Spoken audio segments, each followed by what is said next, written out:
नमस्कार.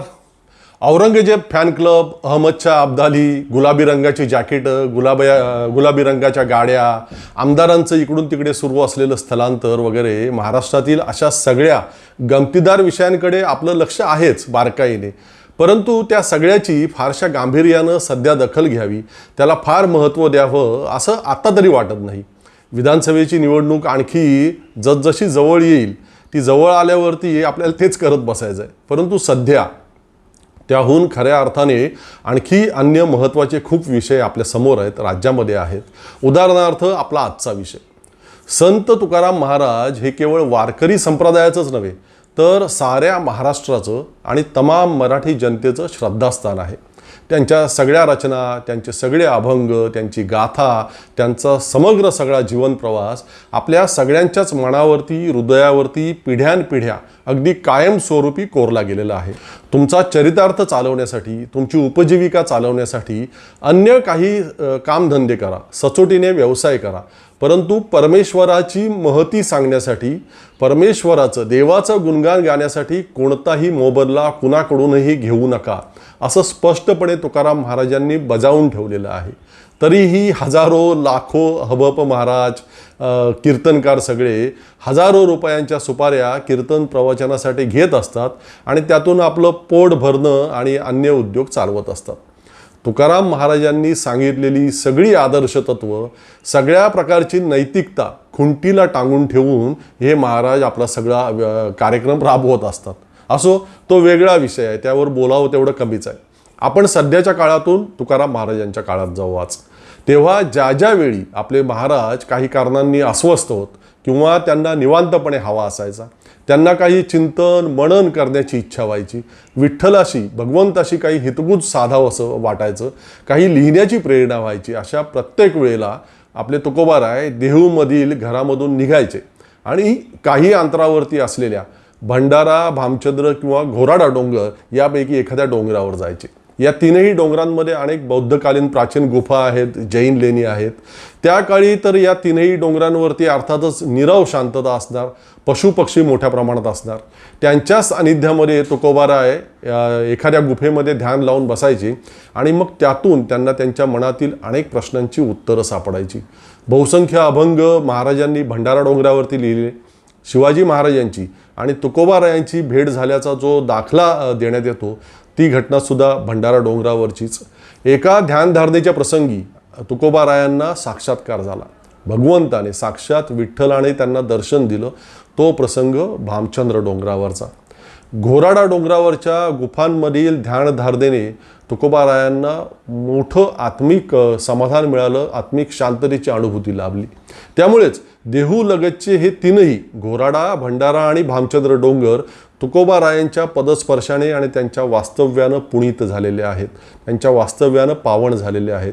हे तीनही पर्वत म्हणजे तुकोबारायांची तपोभूमीच आहेत आणि अर्थातच त्यामुळे या तीनही पर्वतांचं रक्षण अतिशय काटेकोरपणे व्हायला हवं. पुरातत्व विभाग, वन विभाग अशा सगळ्या शासकीय यंत्रणांनी या तीनही स्थानांचं आध्यात्मिक महत्त्व लक्षात घेऊन तिथे कोणतंही अतिक्रमण होऊ नये, त्या पवित्र स्थानांचं पावित्र्य अबाधित राहावं यासाठी गांभीर्यानं लक्ष द्यायला हवं. परंतु प्रत्यक्षात तसं काही होताना दिसतं का? तर अजिबातच नाही. मी कालच पाहून आलो, भंडारा डोंगराला MIDCचा फास आवळत चाललेला होता, तो आता थांबल्यासारखा वाटतोय.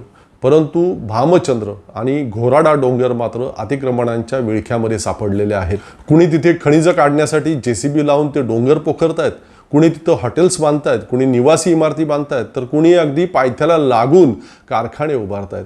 हे सगळंच अतिशय भयानक आहे. अनेक अतिक्रमणं आता पायथ्यापासून वरच्या दिशेला सरकत चाललेली आहेत. JCB लावून हे डोंगर पोखरणं अनिर्बंधपणे असंच सुरू राहिलं तर भविष्यामध्ये हे डोंगर ढासळणं अजिबातच अशक्य नाही. आणि तो धोका टाळण्यासाठीच, ही आपली पवित्र स्थानं कायम राहावीत यासाठीच संत तुकाराम महाराजांचे निस्सीम भक्त, त्यांच्या विचारांचे आदर्श अनुयायी, एक तपस्वी व्यक्तिमत्व आदरणीय मधुसूदन पाटील महाराज हे मागील काही वर्ष निरपेक्षपणे लढा देत आहेत. हे डोंगर खणणाऱ्यांचे अनेक हल्ले पचवत, अतिक्रमण करणाऱ्यांच्या शिव्या झेलत त्यांचा संघर्ष सातत्यानं सुरूच आहे. अनेक वारकऱ्यांची, अनेक कीर्तनकारांची, सामाजिक कार्यकर्त्यांची साथ त्यांना लाभते, परंतु तरीसुद्धा ती ताकद त्या धनदांडग्यांना नमवायला आणि सरकारला योग्यरित्या जाग आणायला अपुरी पडते. या प्रश्नासाठी आपल्या संत तुकाराम महाराजांची तपोभूमी हे तीनही डोंगर वाचवण्यासाठी आता साऱ्या महाराष्ट्रातून एक व्यापक जन आंदोलन एकजुटीने होण्याची नितांत आवश्यकता आहे.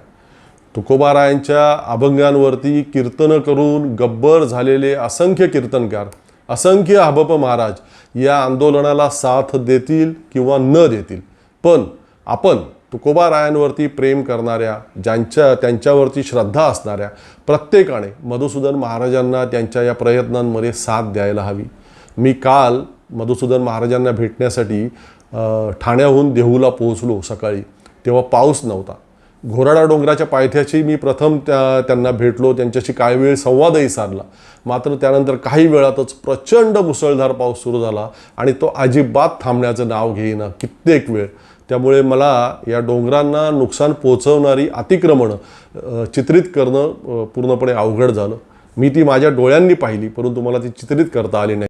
महाराजांच्या जीवन कालखंडामध्ये त्यांना ज्यावेळी वैराग्य निर्माण झालं की संसाराच्या तापे तापलो मी देवा करिता या सेवा कुटुंबाची, आणि वैराग्यानंतर त्यांना असं वाटलं की ईश्वराचा शोध घ्यायला आपण जाऊ आणि एकांतामध्ये जाऊ. हे सगळं विदारक चित्रण, विसंगती पाहिल्यानंतर त्यांना असं वाटलं की अनंताचा शोध घेऊनच आपण ह्याचं काय आहे रहस्य या संसाराचं. म्हणून महाराज त्याचा शोध घेण्यासाठी तिन्ही पर्वतावरती जात होते. तुम्ही जो उल्लेख केला तो भामचंद्र पर्वत, तिथे त्यानंतर साक्षात्काराचे शासकीय गाथ्यामध्ये सुद्धा अभंग आहेत. भंडाऱ्या डोंगरामध्ये सुद्धा महाराज लेण्यामध्ये बसत होते, त्याचाही उल्लेख जे शासकीय गॅझेट आहे त्याच्यामध्ये आहे. पुमलाडानी ते लिखाण आहे आणि सरकारने ते प्रकाशित केलेलं आहे. आणि आता आपण ज्या आलेलो आहोत ज्या पर्वताच्या पायथ्याला, तोच हा पाठीमागे घोराडेश्वर डोंगर आहे. आणि महाराज मुक्तपणे स्वच्छंदी जायचे तिन्ही पर्वतावरती. ज्यावेळी त्यांना असं वाटायचे की चला आपण घोराडेश्वर डोंगरावरती जाऊ, त्यावेळी ते आणि त्यांच्या अभंग आहेत की तुका म्हणे घालून मनाशी संवाद आपुलाची वाद आपणाची, फार सुंदर आहेत. म्हणजे मुक्त चिंतन त्यांचं जे होतं, त्या मुक्त चिंतनाचा तो आविष्कार असल्यामुळे महाराज तिन्ही पर्वतावरती जिथं मनाला येईल तिथे जात होते. त्यातला हा पर्वत सुद्धा अभंग पर्वत आहे, घोराडेश्वर डोंगर, की तिथे सुद्धा फार सुंदर गुफा आणि लेण्या प्राचीन आहेत. आणि त्या अशा शांत गुफेमध्ये महाराज येऊन चिंतनासाठी, ध्यानासाठी बसायचे. असं ह्या घोराडेश्वर डोंगराचा फार महिमा आहे. आणि आत्ता विद्यमान कसं आहे, महाराजांच्या निर्वाणानंतर म्हणू आपण की जी निष्ठा आहे महाराजांच्या प्रती असणारी संपूर्ण महाराष्ट्रातल्या वारकरी साधकांची, ती निष्ठा असल्यामुळं गाथा पाठ करण्यासाठी महाराष्ट्रातले साधक घोराडेश्वर डोंगर पर्वतावरची विशेषतः जास्त आहेत. भंडाऱ्यावरती होते, पण थोडंसं तिथं एकांत भंग झाल्यामुळं ज्ञानदेवानी सांगितलेलं आहे ज्ञानेश्वरीमध्ये, साधनेला स्थळ कसं असावं, बहु एकांतावरी प्रीती जया जनपदाची खंती, तो मनुष्याकार जाण मूर्ती ज्ञानाची. म्हणजे एकांतावर जो प्रेम करतो त्याला जनपदाची खंतच वाटत असते. तर अशा प्रकारे हा महाराजांच्या जीवनातला एक तिन्ही पर्वतामधला अभंग चिंतनाचा हा पर्वत आहे की जिथे बसून महाराजांनी संपूर्ण संत वाङ्मय, कबीराधिक संतांचं वाङ्मय इथेही केलं असेल जसं भंडाऱ्यात केलं तसं. तो आता आपण जे ह्या लाईनला जर पाठीमागं बघितलं तर ते सगळे जे आहे ना हे अतिक्रमण आहे पायथ्याचं पूर्ण. त्यामुळे आमची वारकऱ्यांची याबाबत या पर्वताबाबत एकच मागणी असेल, म्हणजे केवळ या पर्वताबाबतच नाही, तिन्ही पर्वतांचीही आहे. पण हे जे अतिक्रमण आहे त्या अतिक्रमणाचा इथल्या साधकांना प्रचंड त्रास होतो. काय कधीही कोणीही येऊन डिस्टर्ब त्यांना करतात आणि ते अतिक्रमण हटवलं पाहिजे. नियमाप्रमाणे शासनानं संविधान इथं जर लागू केलं आणि चांगल्या प्रकारे सुभिंत बांधून सभोवती तटबंदीनं युक्त जर हे स्थान ठेवलं तर विद्यमान पिढीला हा जो वारसा आहे एकांततेचा, पवित्रतेचा अभंग वारसा पुढच्या पिढीला देता येईल. आणि साधकांना, चिंतकांना एकमेव जगात हीच भूमी आता उरलेली आहे महाराष्ट्रात. घोराडेश्वर डोंगर हा, समोर भंडारा डोंगर आणि त्याच्याही पलीकडे भामचंद्र डोंगर. आमची हीच शासनाकडे मागणी आहे. ह्या तिन्ही पर्वताची विडंबना करू नका. काय ते अभंग ठेवा, जसे आहेत तसे ठेवा आणि तुमच्या संविधानानुसार ठेवा. आम्ही काय अशी बेकायदेशीर मागणी केलेली नाही शासनाकडे. जो आमचा हक्क आहे संविधानानं दिलेला तो आम्ही मागतोय. त्यानंतर तिथून मग घोराडावरून आम्ही भंडारा डोंगरावरती पोहोचलो. तिथे मंदिराच्या विश्वस्तांनी मला सत्कार स्वीकारण्याचा आग्रह केला. अभिव्यक्तीचे सर्व सबस्क्रायबर आणि अभिव्यक्तीच्या सर्व दर्शकांचा तो बहुमान आहे, या नम्र भावनेने तो सत्कार मी स्वीकारला.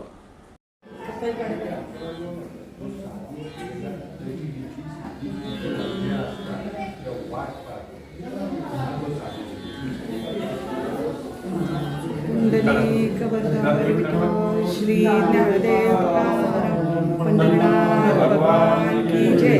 माऊली ज्ञानेश्वर महाराज की जय. जगद्गुरु तुकाराम महाराज की जय. आणि त्यानंतर मग आम्ही भामचंद्र डोंगराच्या पायथ्याशी पोहोचलो. पाऊस सुरूच होता, परंतु तिथे मधुसूदन पाटील महाराजांनीच पूर्वी उभारलेल्या हनुमान मंदिराच्या आवारात बसून मग मी या विषयाबाबत त्यांच्याशी संवाद साधला. किती कळकळीने आणि तळमळीने ते याबाबत बोलतायत ते कृपया नक्की गांभीर्यानं ऐका, पहा. आता काय स्टेप आहे, म्हणजे आता काय स्थिती काय आता आहे? स्टेप आहे. आता स्टेप अशी आहे, आता सिद्ध झाले आतापर्यंत की आधी सूचनेतलं क्षेत्र जर कमी केलं तर आता हे सगळं कंपन्यांचं अतिक्रमण जे आहे 300 म्हणजे डोंगर पायथ्यापासून 300 मीटर म्हणजे किती होते बघा, 1000 फूट जवळजवळ होतं. हा, पण ठीक आहे, ते विनियमित पुढचं 200 फूट आहे. पण 100 मीटर जी जागा आहे डोंगर पायथ्यापासून, म्हणजे आपण इथं बसलो इथून तिथं तुम्हाला अतिसंरक्षित काहीही करता येणार नाही. म्हणजे 300 फूट या डोंगराच्या सभोवती, 300 फूट भंडारा डोंगराच्या सभोवती आणि 300 फूट घोराडेश्वर डोंगराच्या सभोवती तुम्हाला कायद्यानुसार, संविधानानुसार काहीही उत्खनन, खोदकाम, बांधकाम करायला राईट नाही, परवानगी नाही. आणि हे मी सगळं पुन्हा पुन्हा सांगतोय, जोपर्यंत ही अधिसूचना न्याय आहे, रास्त आहे आणि हीच तपोभूमीला लागू केली तरच हे अभंग राहणार आहेत पर्वत. नाहीतर हे सगळी विडंबना होणार, सगळी बजबजपुणी होणार आणि साधकांची शांती हरवणार, एकांत भंग होणार आणि इथला स्थायी भाव जो आहे, साधनाभूमी आहे, ती साधनाभूमी राहणार नाही. तुम्ही आज ही शासनाला तेच सांगत आहे आणि आज ही त्याच भूमिकेवरती ठाम. पण महाराज संत तुकाराम महाराज हे केवळ वारकरी पंथाचे किंवा साधू संतांचेच नाही, तर सगळे सुजाण नागरिक जे आहेत, कलावंत असतील, वेगवेगळ्या क्षेत्रात काम करणारे दिग्गज असतील, विचारवंत असतील, समाजकारणातले लोक असतील, सगळ्यांसाठीच ते श्रद्धास्थान आहे. निश्चित तुकाराम महाराजांच्या विचारातून सगळेच जण प्रेरणा घेत असतात त्यांनी मांडलेल्या विचारातून. मग हा इतका महत्वाचा प्रश्न, इतकी मोठी गंभीर समस्या असताना हा विषय सगळीकडे पोहोचत का नाही? कुठे कमी पडतो? पोहोचलेला आहे, नाही असं नाही. डाऊ केमिकल आंदोलनाच्या वेळीच महाराष्ट्रात गेलेला आहे, कारण पुस्तिका लाखो वाटलेल्या आहेत. भामचंद्र भंडारा, घोराडेश्वर डोंगर बचाव, वारकरी शेतकरी संघर्ष समिती, इंद्रायणी बचाव, देहू बचाव, आळंदी बचाव, पंढरपूर बचाव. माहीत असं नाही, पण आपल्यातल्या लोकांनी या प्रलोभना दाखवल्यामुळं काही या लढ्याला, मी मगाशी सांगितलं, जे आधारस्तंभ मला पाठिंबा देणारे म्हणत होते ते शांत बसले आणि लोकांच्या मध्ये असा भ्रम निर्माण केला. ते नेतृत्व जे होतं ते म्हणजे पुढे ज्याने आम्ही डाऊ घालवले असं म्हणणार, ते का बोलत नाही, ते का शांत? मी नाव घेत नाही कुणाचं, महाराष्ट्राला माहित आहे. नाही का आवश्यक मी पुन्हा पुन्हा त्यांना मी म्हणत होतो, प्रवृत्त होतो, हे केलं पाहिजे. हे नाही केलं तर ह्या लक्षात घ्या, भविष्यातल्या पिढीला हा अमूल्य ठेवा साधकांचा पाहायला मिळणार नाही. साधना एकमेव महाराष्ट्रात तिन्ही डोंगरच उरलेले आहेत. मला महाराज तेच विचारायचंय की गावोगावी हरिनाम सप्ताह चालू असतात, वेगवेगळ्या प्रकारची कीर्तनं, प्रवचनं वगैरे सुरू असतात वेगवेगळ्या महाराजांची. आज लाखो ठिकाणी महाराष्ट्रामध्ये गावोगावात, खेडोपाड्यात, वाड्या वस्त्यांवरती हे कार्यक्रम सुरू असतात. ह्या सगळ्या महाराजांनी जर जनजागृती करण्याचं मनावर घेतलं या प्रश्नावरती की संत तुकाराम महाराजांची तपोभूमी आपण वाचवायला पाहिजे आणि त्यासाठी सगळ्यांचं योगदान पाहिजे, तो लोकमताचा रेटा उभा राहायला पाहिजे, तर अशक्य नाही. मग हे का होत नाही, असं का होत? आता तुम्हाला ते सांगणार, लाखो पत्रिका प्रतिवर्षी कार्तिक वारीमध्ये, आषाढी वारीमध्ये, पालखी सोहळ्यामध्ये वाटलेली आहेत. सगळ्या दिंडीकऱ्यांना, फडकऱ्यांना हा विषय माहीत आहे. आता ते का घेत नाहीत हे मी आपल्यावरती कृपया सोपवतो. तुम्ही प्रत्येक महाराजांच्याकडे जावं आणि विचारावं. मधुसूदन महाराजांनी जे संविधानानुसार प्रोटेक्शन मिळवलेलं आहे तुमच्या तपोभूमीला, जगद्गुरु तुकोबरायांच्या साधना ध्यानभूमीला, की ज्याच्यामुळे ही अबाधित राहू शकते. आपण लढू तरी शकत नाही, सतत संघर्ष करू शकत नाही. एखादी लोक एक वेळ कारवाई केली परत आणि छुप्या पद्धतीने चालू राहणार, असाचे पुकरून ढासळायला किती वेळ लागणार आहे बरं? म्हणून तुम्ही विचारलं पाहिजे की तुम्ही हे कीर्तनातून, प्रवचनातून का विषय घेऊन जनजागृती करून अस्मिता जागवत नाही? तुम्हाला तपोभूमी नको आहे का? वारकरी संप्रदायामध्ये आळंदीला संस्थेला आलेला विद्यार्थी कुठे येतो ज्ञानेश्वरी पाठ कराय, गाथा पाठ कराय, आळंदीत जाऊन विचारा. मी सगळ्यांना सांगतोय, अरे तुम्हाला एकमेव जागा हीच आहे ना, दुसरी जागाच नाही आहे. उठ म्हणायची तर ताकद नाही, कारण परंपराच तुमची आहे. पण लढायला आपण कुठेतरी कमी पडतो. आपण कीर्तनात मानतो वीर विठ्ठलाचे गाडे, मग लढा. विठ्ठलाला सुद्धा म्हणतो, अरे तू दर्शन देत नसेल तरी वेढारे म्हणले विठ्ठलाला, वेढा वेढा रे पंढरी मोर्चे लावा भीमातिरी. ही सगळी अशी आहेत का नाही स्फूर्तीपद. बरोबर. आता हे भलेपणानं जर सगळे आपल्याशी राज्यकर्ते वागले असते या प्रकरणामध्ये, कुठल्या ह्या अधिसूचना लागू केली असती, हे संवेदनशील. आणि म्हणतात आमच्या वारकरी घराण्यात आम्ही जन्मलो, संतभूमी म्हणताना महाराष्ट्र शासनानं कितीतरी प्रकाशन केलंय संत वाङ्मयाचं. गाथा तुकोबारायांची शासनानं प्रकाशित केली. आणखी दुसरं, वृक्षवल्ली आम्हा सोयरे वंचरे पक्षी सुस्वरे आळविती, हे ब्रीद तुकोबारायांचं कुणी घेतलेलं आहे? वन खात्याने घेतलेलं आहे. मग निदान लाज वाटली पाहिजे वन खात्याला, की बाबा महाराजांचं ब्रीद घेऊन संत तुकाराम वनग्राम योजना तुम्ही तुकोबारायांच्या नावानं सगळीकडे महाराष्ट्रावर आवत आहे. मग ही भूमिका तुम्ही आता त्यांना फोडा देता या बिल्डरांना आणि त्या खाजगी लोकांना. हा माझा सरकारला प्रश्न आहे. आता तुम्हाला नको आहे का संत, मी हा संत परंपरेचा वारसा नको आहे का? एकदा निर्णय होऊ द्या. हे आंदोलन जे आहे निर्णायक होणार, महाराष्ट्रातली रथयात्रा काढणार. मला सामान्य जो वारकरी निष्ठावंत आहे ना, तो असं बोलेल उद्या, आणि धरुणी पताका उलटी यांचा करा पूर्ण पाडावं, असं होणार आहे याच्यामुळे. म्हणजे मी बाहेर पडणार आहे. मी इशारा दिलेला आहे, जर तुम्ही लवकरात लवकर ह्या अधिसूचना जर घोषित नाही केल्या, मूळ न्याय प्रारूप जे आहे तेच अंतिम जर नाही केलं, त्याच न्याय देणार आहेत. आम्ही संविधानानुसार लढणार आहे.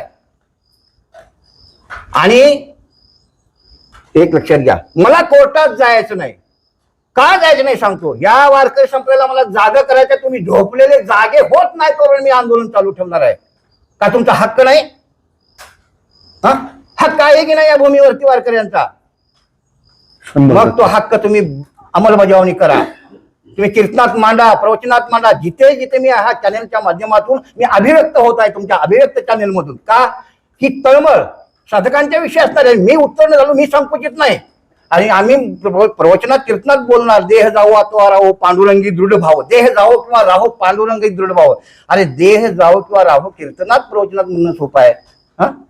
म्हणून मी स्वतः प्रतिमतीला आहे, जय भामचंद्र मंत्र घुमू द्या 10 दिशांना आज, देह जावो राहो निश्चयी अभंग हा गिरिराज. हे माझं बी ब्रीद आहे. आणि ते मी जगणार शेवटच्या क्षणापर्यंत. हुतात्मा झालो तर म्हणतील संतभूमीसाठी हुतात्मा झाला, त्याचा आनंद आहे. क्रांतिकारकाचा आनंद आहे, तो मला आनंद आहे. पण मला हे आव्हान करायचं वारकरी संप्रदायाला, जर तुम्ही जागे झाला नाही, जर अशीची अवस्था झाली, तुम्ही बोलणार नाही, तर तुम्ही आज जे ते पाखंडपणाचं आहे ना सगळं उद्ध्वस्त करून टाकल्याशिवाय हा मधुसूदन गप बसणार नाही.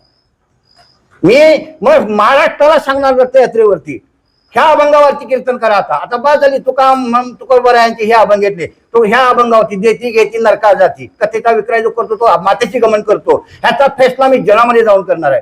का तुमची अस्मिता लाचार एवढी झाली? अरे तुम्ही धनिक, जो एक तुकोबाराय सर्वस्व ज्यानं धर्मासाठी अर्पित केलं, काय म्हणतात, संसाराच्या नावे घालून या शून्य वाढता हा धर्म पुण्य केला असा हा जगद्गुरु, त्यांच्या अभंगावरती आपण सगळेजण कीर्तन करतो. आणि त्यांच्या तपोभूमीसाठी आपण पुढे येत नाही, कीर्तनात मांडत नाही, प्रवचनात मांडत नाही. काय आहे एवढे आपण लाचार नेत्यांच्या पुढं आणि धनापुढं? कीर्तनात आपण म्हणतो धनदारा पुत्रजन बंधू सोयरे पिशून सर्व मिथ्याही जाणून. पहिलं तुम्ही ते जीवन जगा आणि मग म्हणा धनदारा पुत्रजन बंधू सोयरे पिशून सर्व मिथ्या हे जाणून शरण रेगा देवासी. नलगे आरतीत म्हणायला सोपा आहे, नलगे मुक्ती धन संपदा संत संग देईसरा. संत संग कळला का? अरे गाथा हा साक्षात तुकोबार आहे, त्याचा संग करा. ज्ञानेश्वरी ही साक्षात ज्ञानदेव आहेत, त्याचा खरा संग करा म्हणजे कळेल. भाव धरून या वाचित ज्ञानेश्वरी कृपा करी हरी तयावरी हे काय असतं. आणि गाथा वाचा म्हणजे कळेल की जोवरी न झाली तुक्याचे दर्शन तोवरी अवघे सांसारिक असे तुकोबार का म्हणतात. हे जगल्यानंतर आणि मी का फिरणार आहे, माझी जातीचे मध भेटो कोणी. पहिल्या बैठकीत मी हे सांगितलं, आंदोलन छेडताना मी महाराष्ट्रात फिरणार आहे. माझ्या जातीचे कोण आहेत ते मला शोधायचे आहेत. जे घाबरी कोणी असतील तर त्यांच्या नावाने काळीमोड करा म्हणतात तुकोबार आहे. घाबरी यांच्या मोडा काढ्या म्हणजे काय, काळीमोड करून टाका आणि फिरणार आहे. कारण हा माझा एकल्याचा खेळ नाही, मला निष्ठा बघायची आहे महाराष्ट्राची. ज्या दिवशी मी प्रथम बैठकीत बोललो, आमच्या सगळ्या संतभूमी संरक्षक संघर्ष समितीच्या खाली महाराजजी होते, सगळे आहेत, हे माझे मित्र आहेत. आणि त्यांना माझी निष्ठा माहीत आहे आणि माझ्या निष्ठेवर त्यांची अभंग श्रद्धा आहे. आणि मी म्हटलं या आंदोलनात तुम्हाला अमर करतो. हे सगळे मेलेले आहेत, यांना फक्त औपचारिक लढाई ही आहे ना मी जारी ठेवणार महाराष्ट्रात. मेलेले आहेत, संविधानाने मेलेले आहेत आणि भावनेनं सुद्धा तुम्ही मेल्या. तुमच्या संवेदना भावना जर असत्या तर तुम्ही एक केव्हाच केलं असतं. का करू शकत नाहीत हा माझा सगळ्या मंत्र्यांना प्रश्न आहे. तोच विषय मला विचारायचा होता. तुमची भावना प्रामाणिक आहे, अतिशय परखड तुमचे शब्द आहेत, परंतु अनेक खासदार महाराष्ट्रातून जाणारे, अनेक आमदार विधानसभेमध्ये जाणारे हे तुकोबारायांचं नाव घेत असतात बऱ्याच गोष्टींमध्ये. वारकरी संप्रदायातून जाणारे अनेक लोकप्रतिनिधी आहेत. मग या लोकांपर्यंत हा विषय पोहोचलाय का? पोहोचलेला आहे. अहो माझे जर ऑफिसमध्ये या फायलिंग बघा, अक्षरशः हजारो 5,000 प्रस्ताव असतील शासनाचे. म्हणून फाईल ती खोला आणि मला फाईल दाखवा, तुम्हाला दाखवतो, मी दाखवतो लाईव्ह जरा की जवळजवळ शासनाची जेवढी खाते आहेत संबंधित विषय जर कुठं असेल डोंगराचा तिथे गेलेला आहे, प्रस्ताव दिला आहे. सगळ्यांना जागा ठेवण्याचा प्रयत्न केलेला आहे. संवेदना जर प्रशासकीय आणि राजकीय लोकांना नसतील, म्हणून मला काव्यस्व उत्स्फूर्त काही फुरतात. महाराष्ट्राची संतपीठे, जी पावन तीर्थक्षेत्रे भंग कराया सिद्ध झाले प्रशासक आणि नेते. कशासाठी तुम्ही पुढे निघालाय? जी संतपीठ आहेत, तपोभूमी आहे, ती फोड्या निघाले प्रशासक आणि नेते तुम्ही संगनमत करून. महाराज हे किती दुर्दैवाची गोष्ट आहे. म्हणजे आपण बघतो मागच्या गेल्या 2-3 वर्षांमध्ये विशेषतः देव धर्मावरती श्रद्धा असलेलं सरकार आहे. वेगवेगळ्या देवस्थानांच्या विकासासाठी करोडो रुपयांचं अनुदान मंजूर केलं जातं. या प्रश्नाकडे लक्ष का दिलं जात नाही सरकारी पातळीवर? म्हणूनच आता तुम्ही ही बाहेर पडा, चॅनेल बाहेर पडू द्या महाराष्ट्रात. महाराज लोकांची जिथं कीर्तन होतील तिथे जा, ही अभिव्यक्ती त्यांना अभिव्यक्त करा या मुद्द्यावरती. मी तरी रथयात्रा काढून जनजागृती करणारच आहे. माझा मावळा जो छत्रपतीचा जसा आहे तसा माझाही वारकरी निष्ठावून तुम्हाला मिळेलच, कोणीतरी निश्चितच मिळेल. पण ही लढाई मी जिंकणार, निश्चितच जिंकणार, कारण मी संविधानानुसार जाणार आणि बोलणार. हे तुकोबारायांचं संविधान आहे. मी जे प्रमाण देऊनच बोलणार आणि प्रमाण देऊनच यांचा उलटी पताका करून झोड उठवणार. त्याचं कारण का, माझं हे तुकोबारायांचं संविधान आहे आणि त्या संविधानाबरोबर मी प्रामाणिक आहे. तुकोबारायांच्या गाथ्याशी शासनानं ह्या पुरातत्वाच्या सांस्कृतिक महसूल वन खातं त्यांनी त्यांच्या संविधानाची प्रामाणिक राहावं असे नियम आहेत. असे तुमचे नियम आहेत. किती मुद्दे तुम्हाला दिले. म्हटलं अरे मग इको सेन्सिटिव्ह झोन मध्ये याला घ्या. सह्याद्रीचा अविभाज्य भाग आहे, पण निगड्यापासून पुढे इको सेन्सिटिव्ह डिक्लेअर केला. काय तुम्हाला फोडायचा तपोबी डोंगर म्हणून वगळताय? किती लांब आहे इथनं निगडे? आपले दत्तांना रोड आहेत, किती लांब आहे? हाकेच्या अंतरावरती इथे 9 लाख्या पठार. कोणी दांडेकरांनी ज्याचं वर्णन केलेलं आहे त्या 9 लाख्या पठाराचं. मग तुम्ही सांगा, जैवविविधता मंडळाला सांगितलं तुम्ही या पाहणी करा, तुमचे कायदे नियम लावा. अहो सगळ्या विभागांच्या जर तुम्ही फायली बघत बसला तर 1-2 दिवसात अभ्यास होणार नाही. तुम्हाला कमीत कमी रात्रंदिवस बसला तर 1 आठवडा लागेल. सगळ्या विभागांचं फायलिंग, त्यांची थातुरमातुर कारवाईची उत्तरं हीच तुम्हाला पाहायला मिळेल. गेले 2011 पासून हा संघर्ष चालू आहे. त्याच्या अगोदरपासूनही चालू होता. पण आता जसं महाराजांचं स्टेटमेंट मी ऐकत होतो, तुम्ही प्रश्न विचारत होता त्यांना की वारकरी संप्रदायाने पुढे यायला पाहिजे आणि कीर्तनकारांनी पुढे येऊन त्यांना खऱ्या अर्थाने साथ द्यायला पाहिजे. ते आत्तापर्यंत तेवढ्या प्रमाणात ती दिली गेलेली नाही.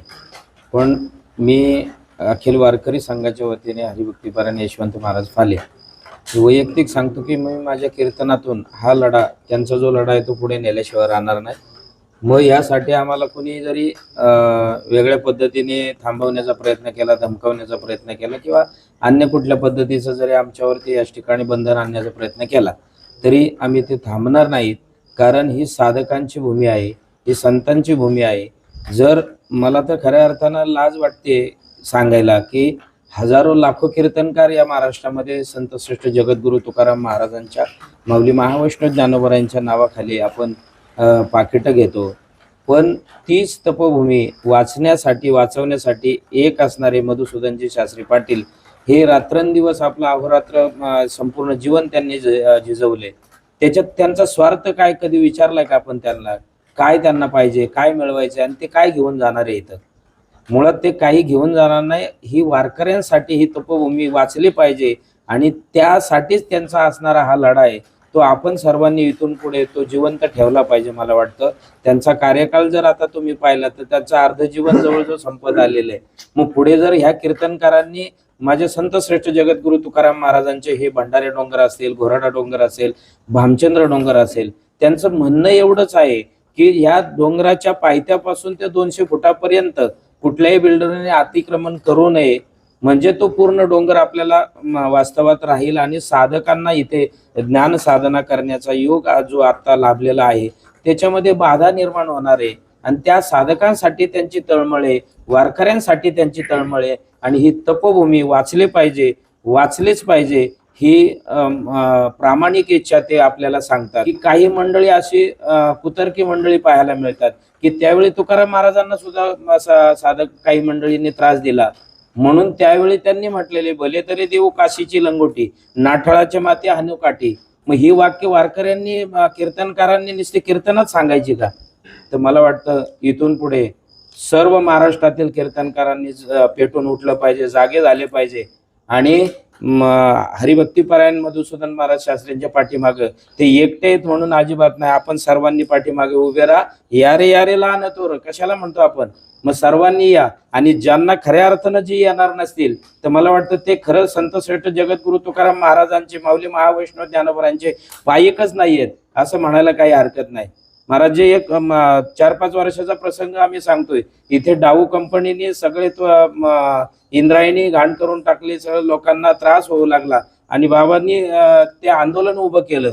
पण त्याचा फायदा घेणारे दुसरेच होते. आम्हाला फक्त एक नाव होतं, जसं त्यांनी नाव सांगितलं नाही तसं मी सुद्धा ते नाव सांगणार नाही. आम्ही वेड्यासारखं आंदोलन केलं. कोण करते नाही, भामचंद्र बचाव, घोराडा बचाव आणि भंडारा डोंगर बचाव या गावोगावी आम्ही आंदोलन केली. मी माझ्या मुळशी तालुक्यामध्ये हजारो वारकरी घेऊन एकाच ठिकाणी तो आंदोलन सुरू केलं. अजूनही माझी परवाच केस संपली. मी बाबांना म्हणलं अजून केस आमच्यावर कोर्टात चालू आहे. म्हणजे आम्हाला तिथे जे चाललंय ना ते वाचलं पाहिजे, वारकऱ्यांची एवढीच इच्छा. आणि हाच मेसेज आम्हाला समाजामध्ये पोचवायचा आहे की खरी वस्तुस्थिती समाजापुढे आणून दाखवायची. मग जरी त्यासाठी आम्हाला ज्या गोष्टी कराव्या लागल्या त्या सुद्धा आम्ही करायसाठी त्यांच्या पाठीमागे ठामपणे आम्ही उभे राहणार आहोत. हे निश्चित आज तुम्हाला आम्ही ग्वाही देतो. आणि इथून पुढचं आतापासूनचं हे आंदोलन उग्र स्वरूपात तुम्हाला पाहायला मिळेल निश्चित, असं या ठिकाणी तुम्हाला शब्द देतो. रामकृष्ण हरी. जय हरी. महाराष्ट्र ही आम्ही संतांची भूमी म्हणून लहानपणापासून शाळेत शिकत आलेलो आहोत. आणि आज मी भामचंद्र ह्या इतक्या पवित्र अशा संतभूमीमध्ये आहे. आणि इथल्या जर वास्तूवर, इथल्या संतभूमीवर जर खूप मोठे हल्ले होत आहेत आणि ते वाचवण्यासाठी मधुसूदन महाराज एक फकीर गेली 17 वर्ष अविरत लढा जर देत असतील आणि तो जर सामान्य जनता पाहत असून सुद्धा आंधळ्यासारखं जर करत असेल तर मला असं वाटतं माझ्यासारख्या तमाम महिलांनी आम्ही शिक्षित आहोत, त्यामुळे जागं व्हावं आता. आणि हे जे चाललेलं आहे यासाठी थांबण्यासाठी आम्ही सगळ्यांनी महाराजांच्या सोबत या लढ्यामध्ये सामील व्हायला हरकत नाहीये. ही जी तपभूमी आपण म्हणतोय भामचंद्राची, इथे JCB लावलेले आहेत, इथे माती उत्खनन केलेलं आहे. जिथं तुकाराम महाराजांना साक्षात विठ्ठलाचा साक्षात्कार झाला, ती जर पवित्र माती, ती जर याचा भराव करून ह्या केमिकल कंपन्यांना जर नेऊन तिथं भराव करत असतील, मी तर असं म्हणेन की इथली माती आम्ही आमच्या कपाळी मस्तकी लावली पाहिजे. इथले जे अक्षरशः मातीचा एक एक कण कण कण हा हिरा, माणिक, पाचू, मोती हे जे आपण रत्न म्हणतो ती रत्न आहेत. आणि ह्याची दखल जर घेतली गेली नाही आणि आमच्या पिढीनं जर याची काहीच दखल नाही घेतली, आणि आम्ही तर मधुसूदन महाराजांच्या सोबत आहोत, मागच्या पिढीला तर काय समजणार आहे हे. त्यामुळे आता अत्यंत गरज आहे, वेळ आलेली आहे, ती सर्वांनी आता जागं होऊन खूप उत्कटतेनं असं महाराजांच्या सोबत राहिलंच पाहिजे. ही आपली सर्वांची जबाबदारी आहे. आणि मी एक महिला म्हणून सर्वांना आवाहन करते आणि ह्या चॅनेलच्या द्वारे मी सर्वांना नम्रतेनं आणि अगदी तीव्र शब्दामध्ये मी व्यक्त करायला असं मला भाग पडलं जाते, कारण वारकरी हा सहिष्णुताचा असतो, त्यामुळे सांगायला भाग पडतं म्हणून मी हे सांगते. सर्वांनी जागे व्हा आणि महाराजांच्या सोबत आपण हा भामचंद्र वाचवण्यासाठी सोबत राहूयात त्यांच्या. एवढंच एक मला असं वाटते की माझ्याद्वारे हे मी निवेदन सांगू. परमगाथा ही सगळ्यात जगश्रेष्ठ आहे. या सुखाकारणे देह जिजविला वैकुंठ सोडून देव भक्ता घरी राहिला. जर ह्या डोंगरावर स्वतः भगवंत आलेले, प्रत्येक डोंगरावर भगवंताचा स्वतः वास आहे, तर हा भालचंद्र जो डोंगर आहे, महाराज जे ह्या डोंगरासाठी किंवा जे वारकरी संप्रदाय लढतोय यासाठी जर आपण प्रयत्न नाही करू शकलो तर आपल्याला जगण्याचा बी अधिकार नाही. ज्या नावाने आपण आपलं पोट भरतो, जगातले अनेक महाराज लोक झाले जे पंढरपूरला किंवा आळंदीला आणि देऊला शिकले आणि ग्रंथ वाचून आपलं कीर्तनातून ज्ञानरूपी गंगा देतात. त्या सर्व महाराजांना एक विनंती आहे की महाराजांनी जो लढा चालू ठेवला आहे आणि आता जो महाराष्ट्रभर आपल्याला चालू करायचा आहे, ह्या महाराष्ट्र लढ्यामध्ये किमान थोडी जरी जाण असली आपल्याला की तुकाराम महाराज कोण होते, जगद्गुरू होते, आपण त्यांचे ग्रंथ वाचलाय, त्या ग्रंथाच्या अनुसरून आपण महाराजांनी केलेलं काम खरं आहे की खोटं आहे हे त्यांना सुद्धा समजलेलं आहे. पण काही गोष्टींना माणूस राजकीयदृष्ट्या किंवा आर्थिकदृष्ट्या दबावला जातो. जसं महाराजांना बी, खाली महाराजांना कालच बरेच फोन आले की तुम्ही जाऊ नका. महाराजांना तर अनेक वेळा त्यांच्यावर प्राणघातक हल्ला झाला. अशी स्थिती जर आपल्या महाराष्ट्राची असेल तर ती अजिबात चांगली नाही, ती खूप वाईट आहे. छत्रपती शिवाजी महाराज ज्यांना गुरु मानलंय आणि ज्या छत्रपती शिवाजी महाराजांचं आपण गुणगान गातोय, ज्यांच्या नावावर हा पूर्ण महाराष्ट्र जगतोय, यासाठी जर आपण काही करू शकलो नाही, त्यात जगद्गुरू तुकाराम महाराजसाठी जर आपण काही करू शकलो नाही, त्यांची जागा, त्यांची जमीन, ही पावनभूमी ही वाचू शकलो नाही, तर प्रत्येक वारकऱ्याला ही शर्मंदीची बाब आहे.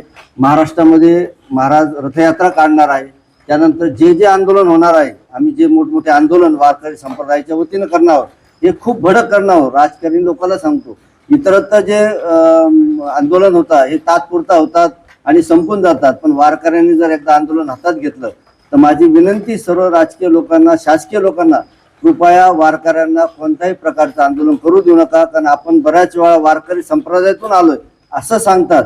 भले काही गोष्टी माझ्या चुकल्या असतील, पण शासकीय लोकांना सुद्धा सांगतो की आपल्याला थोडी जरी मनाची असत आणि ह्या संतांमुळे हा जग टिकतंय, त्यांच्या अध्यात्म दृष्टिकोनातून किंवा ज्यांची पावर आहे, त्यामुळं पंढरपूरला 20 ते 25 लाख लोक जे जातात, यांची जर त्या लोकांना जाण असत, तुम्ही फक्त वारकऱ्याला आले मग शासकीय लोक येऊन जेवण देणं हे देणं एवढंच करू नका. त्यांची भूमी वाचवावी आणि महाराजांना, आम्हाला सगळ्यांना वारकऱ्यांना सहकार्य करावं. मी शिवशंभू प्रतिष्ठान, माझा शिवशंभू परिवार, वारकरी संप्रदाय यांच्या वतीनं सगळ्या महाराजांना ग्वाही देतो की आम्ही तुमच्या मागं जेव्हा जेव्हा तुम्ही उभे असतात त्यावेळेस आम्ही तुमच्या मागं प्रखरतेने काही झालं तर उभं राहू. जय शंभो, रामकृष्ण. प्रश्न हा पडतो की गेली अनेक वर्ष सुरू असलेला हा सत्याग्रह महाराजांचा आणि आमचा सगळ्यांचा, हा सत्याग्रह जो आहे तो मान्य का केला जात नाही? तर याचं ज्यावेळेस मी उत्तर शोधलं त्यावेळेस माझ्या लक्षात आलं की ज्याचा आर्थिक स्वार्थ दडलेला आहे, ज्याचा राजकीय स्वार्थ दडलेला आहे, मग ते महाराष्ट्रातून कुणीही असेल, स्थानिकांमधून कुणीही असेल, अशी लोक जी आहे जाणीवपूर्वक महाराजांचं हा जो सत्याग्रह, हे जे आंदोलन आहे, हे आंदोलन हाणून पाडण्याचा प्रयत्न करतायत, बदनाम करतायत महाराजांच्या विचारांना आणि महाराजांना आणि या आंदोलनांना. इथे जातीभेदाचा काही प्रश्नच नाही. विष्णुमय जग वैष्णवांचा धर्म, भेदाभेद ब्रह्म अमंगळ, जगद्गुरु तुकोबराय आम्हाला सांगतात. इथे जातीभेदाच्या पलीकडे जाऊन वारकरी संप्रदाय काम करतो. या ठिकाणी प्राचीन लेण्या आहेत, ह्या प्राचीन लेण्या आहेत, त्या लेण्यांमध्ये म्हणजे गुहामध्ये, गाथेमध्ये त्यांना गुहा म्हटलेलं आहे, त्या गुहांमध्ये जे आहे जगद्गुरु संत तुकोबाराय जे आहेत त्या ठिकाणी चिंतन, मनन आणि नामस्मरण करायचे, तप करायचे, ही म्हणून ही तपभूमी आहे. विठ्ठलाचा साक्षात्कार या ठिकाणी या भामचंद्र डोंगरावरती जगद्गुरूंना झालेला आहे. आता त्या लेण्या आहेत, महाराजांना असं बदनाम केलं की त्या बौद्धकालीन लेण्या आहेत. महाराज फक्त हे आंदोलन बौद्धांना हा डोंगर सोपवतायत किंवा त्या लेण्या सोपवतायत म्हणून संरक्षण करतायत, अशा अफवा आणि असा गैर अपप्रचार जो आहे, ज्यांचा हितसंबंध आर्थिक आणि राजकीय आहे, अशा लोकांनी, अशा महाराजांनी हा पेरला. त्यामुळे सर्वसामान्य जो वारकरी आमचा आहे तो सुद्धा त्याची सुद्धा दिशाभूल करून टाकली आणि आमचे हे महाराज, हा महात्मा जे बदनाम झाला. मी या ठिकाणी महाराष्ट्राला आवाहन करीन जातीपाती बघू नका. देश सांभाळा. फार मोठी प्राचीन फार पवित्र अशी संस्कार परंपरा आपली आहे, संस्कृती आहे. बुद्ध पण आमचाच आहे, तुकोबा पण आमचाच आहे. आम्ही सगळे एकच आहोत. आम्हाला या भूमीचं कसल्याही परिस्थितीमध्ये रक्षण हे करावंच लागेल. मग भामचंद्र असेल, भंडारा असेल, घोराडेश्वर असेल, इंद्रायणी असेल, चंद्रभागा असेल, पैठण असेल किंवा मग त्र्यंबकेश्वर, पंढरपूर असतील, ही सगळी तीर्थक्षेत्र आज बिकट अवस्था आहे. मी संताप व्यक्त करतो शासनाच्या विरोधात. अरे कसले तुमचे तीर्थक्षेत्र विकास आराखडे, कसला विकास. आज इंद्रायणी माता जाऊन बघा तुम्ही, अतिशय भयानक परिस्थिती आहे. आज तीर्थ सुद्धा तोंडात घेऊ शकत नाही, आंघोळ करू शकत नाही. दिंडी घेऊन गेलो महाराज. मी स्वतः दिंडी चालक आहे. पसायदान सहजीवन नावाची दिंडी आहे माझी. यावर्षी गेलो, 2दा स्नान केलं चंद्रभागेमध्ये. अंगाला खास सुट्टी हो. काय दिलं आम्हा वारकऱ्यांना तुम्ही राज्यकर्त्यांनी या महाराष्ट्र शासनाने? काही नाही दिलं. आज वारकरी इतका शोषण आहे वारकऱ्याचं. मी स्वतः आज संप्रदायाची सेवा करतोय, वारकऱ्यांची सेवा करतोय. मला एक गोष्ट लक्षात आली, मी सगळ्यांच्या निदर्शनास या अभिव्यक्तीच्या माध्यमातून आणून देतो की शेतकरी आणि वारकरी एकाच नाण्याच्या 2 बाजू आहेत. ज्यावेळेस तो शेतात राबतो आणि जगाला पोचतो त्यावेळेस तो शेतकरी असतो, आणि ज्यावेळेस तो वारीत चालतो, ज्यावेळेस टाळ गळ्यात घेतो आणि नामस्मरण करतो, तुकोबारायाचं माऊलीचं नाव घेतो, त्यावेळेस तो वारकरी असतो. शेतकरी आणि वारकरी एकाच नाण्याच्या 2 बाजू. आज तो तिकडेही लढतोय, इकडेही लढतोय, तिकडेही मरतोय आणि इकडेही मरतोय. सगळे संबंध महाराष्ट्राला आणि राज्यकर्त्यांना मी विनंती करीन, आमची दखल घ्या, आमच्या महाराजांची दखल घ्या आणि जातीभेदाच्या पलीकडे जाऊन एक मानवता म्हणून ज्यांनी आम्हाला पुरोगामी विचार दिले त्या जगद्गुरु संत तुकोबारायांची ही तपोभूमी वाचवा. जय हरी, जय वारकरी. संत तुकोबारायांची तपोभूमी, भंडारा, घोराडा आणि भामचंद्र डोंगर वाचवण्याच्या आंदोलनामध्ये मधुसूदन महाराजांच्या पाठीशी उभं राहणं हे आपल्या सगळ्यांचं परम कर्तव्य आहे असं मला अगदी मनापासून वाटतं. आणि तरच आपल्याला आपल्या तुकोबारायांचं नाव घेण्याचा नैतिक अधिकारसुद्धा कायम राहील असंही मला वाटतं. आपल्या अभिव्यक्तीचा संपूर्ण सगळा परिवार माझ्या या विचारांशी सहमत असेल असा मला ठाम विश्वास आहे. असो, थांबण्यापूर्वी आपलं नेहमीचं आवाहन, अभिव्यक्ती आपलं सबस्क्राईब केलं का? नसेल केलं तर प्लीज आता लगेचच करा. एपिसोड आवडत असतील, महत्त्वाचे वाटत असतील तर लाईक करा, शेअर करा, तुमच्या प्रतिक्रियासुद्धा आवर्जून कळवा. पुन्हा भेटू लवकरच. तोपर्यंत धन्यवाद.